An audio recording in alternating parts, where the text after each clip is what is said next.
కాకినాడ జిల్లా ఏలేశ్వరం మండలం ఎర్రవరం అవంతి సీడ్స్ కంపెనీలో ఫుడ్ పాయిజన్ జరిగింది.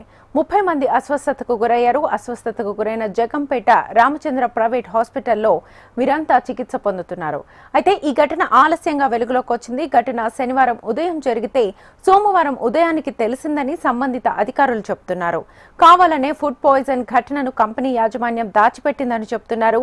కంపెనీ దగ్గర ఫుడ్, తాగునీరు శాంపుల్ను సేకరించిన అధికారులు దీనిపై సమగ్ర విచారణ జరిపి తప్పు జరిగితే ఎవరినైనా ప్రభుత్వ పరంగా శిక్షిస్తామని చెబుతున్నారు.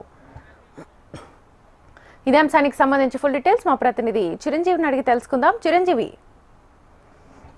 కాకినాడ జిల్లా జగ్గంపేట మండలం జగ్గంపేట నియోజకవర్గం ఏలేశ్వరం మండలంలో ఎర్రవరం అవంతి స్వీట్ కంపెనీలో ఫుడ్ పాయిజన్ అయితే కలకలం రేపింది. అయితే ఆ ఫుడ్ పాయిజన్ వల్ల సుమారు 30 మంది జగ్గంపేట రామచంద్ర ప్రైవేట్ హాస్పిటల్లో చేరి చికిత్స పొందుతున్నట్టు అయితే కూడా తెలిసింది. అయితే ఈ ఘటన ఆలస్యంగా వెలుగులోకి వచ్చింది. శనివారం ఉదయం ఈ ఘటన జరిగితే సోమవారం వరకు కూడా అధికారులకు ఎవరికి తెలియదని కూడా సమాచారం తెలియలేదని కూడా దాటవేసే ప్రయత్నం చేశారు. అయితే ఈ ఫుడ్ పాయిజన్ ఘటన అయితే అధికారులు దాచిపెట్టి ప్రస్తుతం అయితే అంతా అందరికీ ఆరోగ్యం నిలకడగానే ఉంది, ఎవరికి ప్రాణభయం లేదని చెప్తున్నారు. అయితే ఇంతమందికి అంటే ఒక్కసారిగా సుమారు 30 మంది అనారోగ్యానికి గురవడానికి కారణం ఏంటన్న దానిపై కూడా అధికారులు ఇప్పటికే అక్కడ ఏదైతే అవంతి స్వీట్స్ కంపెనీ ఉందో ఆ పరిసర ప్రాంతాల్లో ఫుడ్ కానీ త్రాగునీరుని కానీ ఇప్పటికే శాంపుల్ సేకరించి ల్యాబ్కి అయితే పంపించడం జరిగింది.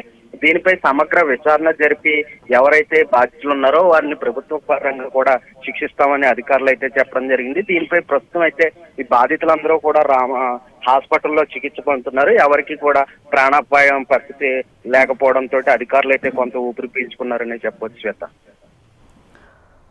Right Chiranjeevi, thank you.